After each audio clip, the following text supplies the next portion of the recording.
نحمده ونصلي على رسوله الكريم أما بعد قال الله تبارك وتعالى في القرآن المجيد والفرقان الحميد أعوذ بالله من الشيطان الرجيم بسم الله الرحمن الرحيم يا أيها الذين آمنوا توبوا إلى الله توبة نصوحا إن الله يغفر الذنوب جميعا إنه هو الغفور الرحيم صدق الله العظيم. محترم سامعین کرام، ہم سب مسلمان ہیں، ہمیں اس بات پر فخر ہوتا ہے اور ہونا بھی چاہیے، کیونکہ مسلمان جو ہے ایک بہت اچھا لفظ ہے. مسلمان جو ہے یہ اسلام سے بنا ہے، اور اسلام کے معنی ہوتے ہیں سر بطاعت نہادن، سر جھکا دینا، یعنی ہر وہ جگہ جہاں پر اللہ کا حکم آتا ہے اور رسول اللہ صلی اللہ علیہ وسلم کا حکم آتا ہے، قرآن کا حکم آتا ہے، تو ان سب کے سامنے اپنا سر جھکا دینا اسلام کہتا ہے. اور ہم مسلمان ہیں، ہمیں ہر اللہ کے حکم کے سامنے اپنا سر جھکا دینا چاہیے.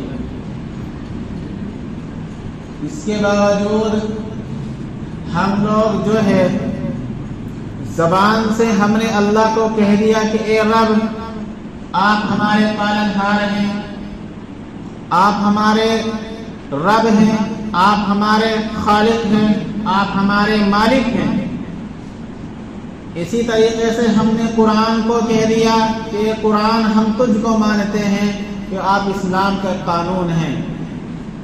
یعنی یوں کہہ دے کہ we have accepted the Quran as a constitution of Islam. ہم نے قرآن کو جو تسلیم کیا ہے وہ اس معنی کر کے تسلیم کیا ہے کہ قرآن جو اسلام کا قانون ہے. ہم نے آپ صلی اللہ علیہ وسلم کو جو قبول کیا ہے کیونکہ آپ اللہ کے رسول صلی اللہ علیہ وسلم ہیں، کیونکہ اللہ کے بھیجے ہوئے ہیں، اس معنی کر کے ہم نے آپ کو قبول کیا ہے. اور احادیث مبارکہ آپ صلی اللہ علیہ وسلم کی زبان مبارک سے نکلے ہوئے الفاظ ہیں، اس معنی کر کے ہم نے احادیث کو قبول کیا ہے. لیکن اس کے باوجود ہم لوگ جو ہے آج کل اللہ کے خلاف جا رہے ہیں، قرآن کے خلاف جا رہے ہیں، اللہ کے رسول صلی اللہ علیہ وسلم کے خلاف جا رہے ہیں، اور اسی طریقے سے صحابہ کے خلاف جا رہے ہیں. کس طریقے سے اور کس انداز سے؟ آپ اندازہ لگائیے کہ جہاں پر بھی اللہ کا حکم آتا ہے ہم وہ چھوڑ دیتے ہیں اور اپنی مرضی کے مطابق، اپنی چوائس کے مطابق ہم زندگی گزارتے ہیں. اذان ہوتی ہے، سب کو سنائی دیتی ہے. بتاؤ کتنے مسلمان ہیں جو اذان کو سنتے ہیں اور کتنے مسلمان ہیں جو سن کر مسجد میں آتے ہیں؟ کتنے مسلمان ہیں جو اللہ کے رسول کو مانتے ہیں اور کتنے مسلمان ہیں جو اللہ کے رسول کی بات سننے کے باوجود سن کر کے مسجد میں آتے ہیں؟ کتنے مسلمان ہیں جو قرآن کو مانتے ہیں اور قرآن کا حکم سننے کے بعد کتنے مسلمان ہیں جو قرآن پر عمل کرتے ہیں، قرآن کو پڑھتے ہیں؟ اور اسی طریقے سے کتنے مسلمان ہیں جو صحابہ کو مانتے ہیں اور پھر صحابہ کے نقش قدم کو سن کر اور دیکھ کر اور ان کے بارے میں سن کر کتنے عمل کرنے والے ہیں؟ اب اندازہ لگائیے. رب کو مانا، قرآن کو مانا، نبی کو مانا، نبی کے اقوال کو مانا، صحابہ کو مانا، لیکن ان سب باتوں پر کون عمل کرے گا؟ عمل کرنے والے نہیں ہیں. زبان سے اور علی مان لیا کہ رب تجھ کو مانتے ہیں، لیکن عمل کا میدان کہاں ہے؟ In the field of action we are empty. ہم عمل کے میدان میں خالی ہیں، کسی کام کے نہیں ہیں. اور اس کے باوجود ہمارے خلاف جتنا سب کچھ دنیا میں رچا جا رہا ہے، جو مکر فریب ہمارے ساتھ ہو رہا ہے، جو سازشیں ہمارے خلاف کی جا رہی ہیں، اس کے ذمہ دار ہم لوگ ہیں، کیونکہ ہم لوگوں نے عمل کرنا ہی بند کر دیا. ہم لوگوں نے اللہ کی بات ماننی ہی بند کر دی. ہمیں خود نہیں جانتے کہ ہم کس قسم کے مسلمان ہیں. ہم اسلام کے کس درجے پر زندگی گزارنے ہمیں خود معلوم نہیں ہے، اور کس لیول پر ہم زندگی گزارنے ہمیں خود معلوم نہیں ہے۔ دنیا کے بارے میں ساری معلومات حاصل کر لی، دین کے بارے میں ذرہ معلوم نہیں ہے، کچھ نہیں، دے آر نتھنگ، کچھ نہیں ہے۔ ان سے پوچھا جائے کہ بھائی نکاح کے کیا اصول ہے، نکاح کب کب ٹوٹ جاتا ہے پتہ نہیں، جبکہ زندگی میں نکاح کی ایک ضروری چیز ہے۔ اس کے علاوہ بہت ساری چیزیں ایسی ہیں کہ جن کے بارے میں اگر معلوم کیا جائے تو ہاتھ اٹھا لیں گے کہ ہمیں معلوم نہیں ہے۔ میرے بھائیو، ہم کہاں کے مسلمان ہیں بتائیں؟ اگر میں یوں کہوں we are Muslim in name only, ہم صرف نام کے مسلمان ہیں، صرف نام ہی مسلمان ہیں ہمارا، ریئل میں ہم ریالٹی میں مسلمان ہیں ہی نہیں۔ کیوں؟ وجہ کیا ہے؟ اس کا ریزن کیا ہے؟ ہم لوگ وہ رزق جو ہمارا خود کا ہے، وہ رزق جو ہمارا خود کا ہے، جو اللہ نے دنیا بنانے سے 50,000 سال پہلے جو اللہ نے لکھا تھا، ہم وہی رزق کمانے کے چکر میں ہم زندگی لگا دیتے ہیں، زندگی گزار دیتے ہیں۔ ہم اس قسم کے مسلمان ہیں۔ اللہ کی باتوں پر یقین نہیں ہے کہ رزق اللہ نے لکھا، اللہ دے گا، رزق کی ذمہ داری اللہ نے اپنے ہاتھ میں رکھی ہے۔ ہم سب سنتے تو ہیں لیکن دل سے اس کا یقین نہیں ہے۔ جب تک ہاتھ میں نہیں آئے گا تب تک یقین نہیں ہوگا۔ اللہ کے رسول نے کہہ دیا ان نفس لن تموت حتى تستكمل رزقها، کوئی نہیں مرے گا جب تک اپنا رزق مکمل نہ کر لے۔ اتنا ہے، رسول کو مانتے ہیں، رسول کی باتوں کو ہمیں یقین ہونا چاہیے کہ زمین یہ اوپر جا سکتی ہے، آسمان اوپر سے نیچے آ سکتا ہے، پہاڑ اپنی جگہ سے ہل سکتا ہے، لیکن اللہ کے رسول نے جو کہہ دیا وہ سچا اور برحق ہے، ایسا ہی ہوگا۔ تب ہم جا کر ہم مسلمان کہلائیں گے۔ میرے بھائیو، اگر ہم مسلمان ہونے کے باوجود عمل نہیں کریں گے تو کون کرے گا بتاؤ؟ اگر رب کی بتائی ہوئی احکام پر اگر ہم ہی پیچھے ہٹیں گے تو اسے قبول کون کرے گا؟ اندازہ لگائیے، اللہ کو ہماری ضرورت نہیں ہے، ہم اللہ کے محتاج ہیں، اللہ ہمارا محتاج نہیں ہے۔ اگر ہم یوں سوچیں کہ ہم نماز پڑھ کر کے اللہ کی بڑائی میں کچھ اضافہ کر سکتے ہیں تو قیامت کی صبح تک اگر سجدے کرو گے تو رب کی جو شان ہے اس میں ذرہ اضافہ نہیں کر سکتے۔ اور اگر زندگی بھر قیامت کی صبح تک اگر سارے کے سارے انسان مل کر کے اللہ کی نافرمانی کریں گے تو اللہ کی شان میں ذرا نقص، ذرا کمی نہیں کر سکتے۔ وہ اللہ بے نیاز ہے، اسے کسی کی ضرورت نہیں ہے، ہم ہی اس کے محتاج ہیں۔ اس نے دنیا بنائی ہے، وہ فرماتا ہے ان الدنیا خلقت لکم، میں نے دنیا تمہارے واسطے بنائی ہے، تمہیں یقین ہونا چاہیے۔ وَإِنَّكُمْ خُلِقْتُمْ لِلْآخِرَةِ، لیکن تمہیں دنیا کے واسطے نہیں بنایا ہے، تمہیں دنیا کے واسطے نہیں بنایا ہے، تمہیں آخرت کے واسطے بنایا ہے۔ زندگی یہ اللہ کی امانت ہے، اللہ کی نعمت ہم اس کی استعمال کرتے ہیں۔ کھڑے ہونا، سننا، دیکھنا، سانس لینا، یہ سارے کے سارے اللہ کی انعامات ہیں جو ہم استعمال کرتے ہیں، جو ہم یوز کرتے ہیں۔ اس کے باوجود ہمیں رب نظر نہیں آتا کہ وہ ہم سے کیا چاہتا ہے، اس نے ہمیں کیوں بنایا ہے، وہ کیوں تم ہمارے لیے اتنا سب کچھ کر گئے ہیں۔ اللہ کے رسول صلی اللہ علیہ وسلم جو اتنی قربانیاں پیش کر کے ہمارے لیے گئے ہیں وہ کس کام کی بتاؤ تو صحیح؟ اگر وہ صحابہ قربانیاں پیش نہ کرتے، اس کے بعد تابعین قربانیاں پیش نہ کرتے، اس کے بعد تابعین قربانیاں پیش نہ کرتے، پھر محدثین، مفکرین اور مصنفین اگر یہ قربانیاں پیش نہ کرتے، پھر علماء امت اگر قربانیاں پیش نہ کرتے تو دین ہم تک نہ پہنچتا۔ اسلام جس کو ہم جانتے ہیں یہ ہمارے تک نہ پہنچتا اگر وہ قربانیاں پیش نہ کرتے۔ تو اندازہ لگائیے، انہوں نے قربانیاں پیش کی ہے، انہوں نے بچوں کو یتیم کیا ہے، اپنی بیوی کو بیوہ کیا ہے، تب جا کر اتنی قربانیاں پیش کر کے تب جا کر دین ہم تک پہنچا ہے۔ اگر وہ صحابہ چھوڑ دیتے تو دین ہم تک آتا کہ نہیں آتا؟ ہم مسلمان ہوتے کہ نہیں ہوتے؟ ہم کس کے گھر میں پیدا ہوتے ہمیں خود معلوم نہیں ہوتا۔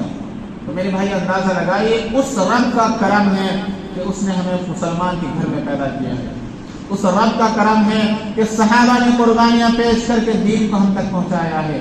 ہمیں جتنا بھی ہم صحابہ کا شکر ادا کرے کم ہے، اور وہ نبی تو ان سے بڑھ کر ہے۔ وہ نبی یوں فرماتا ہے کہ جتنا مجھے اس دین کے خاطر ستایا گیا ہے اتنا کسی نبی کو نہیں ستایا گیا، تو اندازہ لگائیے۔ اور وہ نبی ہے جب سارے کی دنیا کے انسان اکٹھے ہو جائیں گے اور قیامت کا میدان ہوگا اور حساب کتاب شروع نہیں ہوگا۔ آپ نے اندازہ لگایا ہوگا جب کسی کالج کے باہر ایگزام کا وقت ہوتا ہے، ایگزام اسٹارٹ نہیں ہوتا ہے، تو جو بچے ہوتے ہیں، اسٹوڈنٹ ہوتے ہیں، وہ پریشان رہتے ہیں، یار پتہ نہیں کیا ہوا، ایگزام شروع نہیں ہو رہا ہے۔ ہم چاہے پاس ہو چاہے فیل ہو جائے، ایگزام دینا ہے تو دینا ہے، یہی ہوتا ہے نا، کیونکہ بعد میں چھٹی ملنی ہے، چھٹی اصل ٹارگیٹ کون ہوتا ہے؟ چھٹی، پاس ہونا اور نہ ہونا نہیں ہوتا ہے۔ وہ یہ سوچتے ہیں کہ ایگزام شروع ہو جائے، تو وہ جو ماحول ہوگا، قیامت کا ماحول ہوگا، اس وقت میں سارے انسان پریشان ہوں گے کہ حساب کتاب شروع ہو جائے۔ تو سارے کے سارے اکٹھے ہو کر کہاں جائیں گے؟ حضرت آدم کے پاس جائیں گے، ان سے جا کر کہیں گے اے آدم صفی اللہ، آپ اللہ کے پہلے نبی ہیں، آپ اللہ سے کہیے، اللہ سے درخواست کیجیے کہ حساب کتاب شروع ہو جائے۔ تو لوگ اس کے بعد وہ کیا کہیں گے کہ مجھے یہ حق حاصل نہیں ہے، آپ ان کے بعد جائیے۔ اس کے بعد وہی انسان سارے کے سارے اکٹھے ہو کر حضرت ابراہیم علیہ السلام کے پاس جائیں گے، حضرت نوح علیہ السلام کے پاس جائیں گے، حضرت موسیٰ علیہ السلام کے پاس جائیں گے، اور اس کے بعد حضرت عیسیٰ علیہ السلام کے پاس جائیں گے، مگر ہر طرف سے یہی جواب ملے گا انا لست لہا، مجھے یہ حق حاصل نہیں ہے۔ آدم صفی اللہ کے پاس جائیں گے، ابراہیم خلیل اللہ کے پاس جائیں گے، موسیٰ کلیم اللہ سے درخواست کریں گے، عیسیٰ روح اللہ سے گزارش کریں گے، مگر ہر طرف سے یہی جواب ملے گا انا لست لہا۔ اللہ کے رسول نے فرمایا آخر میں میرے پاس آئیں گے اور میں کہوں گا انا لہا، ہاں میں سفارش کروں گا۔ تو اللہ کے رسول صلی اللہ علیہ وسلم کی سفارش پر جو ہے وہ حساب کتاب شروع کیا جائے گا۔ کیا ہوگا؟ وہ حساب کتاب شروع کیا جائے گا۔ ہم لوگ پڑھتے ہیں نا اللہم رب هذه الدعوة التامة والصلاة القائمة آت محمد بالوسیلة والفضیلہ وبعثه مقاما محمودا۔ جو مقام محمود ہے نا، یہ اللہ کے رسول صلی اللہ علیہ وسلم جو پہلی سفارش کریں گے، اور ساری دنیا کے انسان جو جب سے دنیا قائم ہوئی ہے اور قیامت کی صبح تک جتنے انسان بھی آئیں گے وہ سارے وہاں اکٹھا ہوں گے، اور اللہ کے رسول کی آپ سفارش کریں گے اور حساب کتاب شروع ہو جائے گا تو سارے انسان آپ کی تعریف کریں گے۔ محمود کے معنی جس کی سب سے زیادہ تعریف کی گئی ہو، تو وہ جگہ جو ہوگی، وہ مقام جو ہوگا، وہ اللہ کے رسول صلی اللہ علیہ وسلم کو عطا ہوگا کہ آپ وہاں پر سفارش کریں گے، حساب کتاب شروع ہو جائے گا اور سارے کے سارے انسان آپ کی تعریف کریں گے، تو وہ مقام محمود کہیں گے، وہ مقام محمود کہلائے گا۔ اس کے بعد کیا ہوگا؟ اللہ کے رسول صلی اللہ علیہ وسلم ساقی کوثر، محسن عالم، شفیع محشر، اس دن بارگاہ ذوالجلال میں سجدہ ریز ہوں گے، زمین پر سجدے میں گر جائیں گے، اور کیا کہیں گے؟ اس کے بعد اللہ فرمائے گا یا محمد ارفع راسک وافشع تبشع، اے میرے حبیب، اے میرے محبوب، اے میرے رسول، اے میرے نبی، اے محمد سر اٹھائیے، اے محمد سر اٹھائیے اور بتلائیے آپ کیا چاہتے ہیں۔ تو اللہ کے رسول صلی اللہ علیہ وسلم سر اٹھائیں گے اور کیا کہیں گے؟ یا رب امتی امتی۔ اللہ فرمائے گا ارفع رأسک یا محمد، اپنے سر کو اٹھائیے۔ اللہ کے رسول جیسے ہی سر اٹھائیں گے زبان سے یہ الفاظ ادا ہوں گے اللہم امتی امتی، اے اللہ میری امت کو معاف کر دے، میری امت کو معاف کر دے۔ دنیا میں بھی امت یہ فکر رہتی تھی اور آخرت میں بھی فکر امت غالب ہوگی. سراپا شفاعت ہوں گے, گناہ گاروں کو بخشوا رہے ہوں گے, خطا کاروں کو چھڑا رہے ہوں گے, اور اس کے باوجود لاسٹ میں کیا ہوگا؟ اللہ کے رسول کہیں گے اے اللہ آپ مجھے اجازت دے دیجیے میں جہنم سے ان آدمی کو بھی نکال لاؤں جنہوں نے صرف لا الہ الا اللہ کہا ہے, جنہوں نے صرف لا الہ الا اللہ کہا ہے, زبان اور ایمان کے قرار کیا ہے. تو اللہ فرمائیں گے اے محمد تمہارا یہ کام نہیں ہے, تمہارا یہ منصب نہیں, لیکن میری عزت کی قسم, میرے جلال کی قسم, میری کبریا و عظمت کی قسم, میں جہنم سے ہر اس آدمی کو نکال لوں گا اور جنت میں داخل کروں گا جس نے صرف لا الہ الا اللہ کہا ہوگا, ایمان کے قرار کیا ہوگا. حدیث میں آیا ہے من قال لا الہ الا اللہ مخلصا دخل الجنہ, جس نے اخلاص سے کلمہ پڑھ لیا وہ جنت میں ضرور جائے گا. لیکن یہ جو مرحلہ ہوگا جہنم سے نکالنے کا اور جنت میں جانے کا بہت لمبا عرصہ ہوگا. اپنے گناہوں کی سزا بھگتنے کے بعد جنت میں جا پائے گا. وہ اللہ کا کرم ہے, اللہ کا احسان ہے کہ اللہ کو کس بندے کی کون سی ادا پسند آ جائے اور اللہ اسے معاف کر دے, یہ اس کے اختیار میں ہے. لیکن قانون جو کہتا ہے وہ قانون ہے, قرآن جو کہتا ہے وہ قرآن ہے, اور جو اللہ کے رسول نے جو کچھ کہہ دیا وہ سچ اور برحق ہے. لیکن اللہ کے اوپر ڈیپینڈ کرتا ہے. اس لیے ہمیں انسانوں کو, ہم گناہ گاروں کو, گناہوں میں ڈوبے ہوئے انسانوں کو ہمیشہ یہ سوچنا چاہیے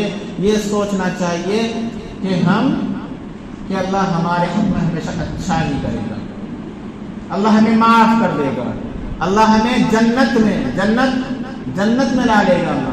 یہ ہمیں جیسے ہم اللہ سے توقع کرتے ہیں, جیسی امید رکھیں گے, انشاءاللہ ہمارے حق میں ویسا ہی ہوگا. کیونکہ اللہ فرماتا ہے کہ میں بندے کے مطابق, بندے کا ذہن جیسے کام کرتا ہے, جیسا وہ میرے بارے میں سوچتا ہے, میں اس کے بارے میں ویسا فیصلہ کرتا ہوں. میرے بھائیوں, جو میں نے آپ حضرات کے سامنے بات رکھی ہے کہ ہم مسلمان ہیں صرف نام کے ہیں, عمل خالی, عمل کے میدان میں خالی. تو بتاؤ میرے بھائی ہم کس قسم کے مسلمان ہیں؟ What kinds of Muslims we are? ہم خود نہیں جانتے ہم کس قسم کے مسلمان ہیں. میرے بھائیوں مسلمان بن کے دکھاؤ کیونکہ ہم مسلمان ہیں. نماز پڑھو وقت پر, اللہ ساتھ دے گا. لوگ یوں کہتے ہیں نا کہ لوگ پیسہ رکھ لو, پریشانی میں مصیبت میں کام آئے گا. اور لوگوں کا عقیدہ یہ ہونا چاہیے کہ ہمیں اللہ پر بھروسہ ہونا چاہیے کہ اگر ہمیں اللہ پر بھروسہ کرتے ہیں تو انشاءاللہ برا وقت ہمارے پاس ہی نہیں آئے گا. سمجھ میں آ رہی ہے؟ تو میرے بھائیوں نماز پڑھو. نماز بہت محترم بشان عبادت ہے, اسلام کا شعار ہے, اور قرآن و احادیث میں ایمان کے بعد سب سے زیادہ جس عبادت پر زور دیا گیا ہے وہ نماز ہے. نماز صحیح نکل آئی تو باقی اعمال بھی صحیح نکل آئیں گے. اگر نماز میں فالٹ ہوا, نماز نہیں پکڑے گئے, تو باقی اعمال میں کیا کھاک رب کے سامنے پیش کر پائیں گے. کیونکہ نماز ہی ہماری صحیح نہیں تو باقی اعمال بھی قبول نہیں کیے جائیں گے. اللہ سے دعا کرتے ہیں کہ اللہ عمل کی توفیق عطا فرمائے.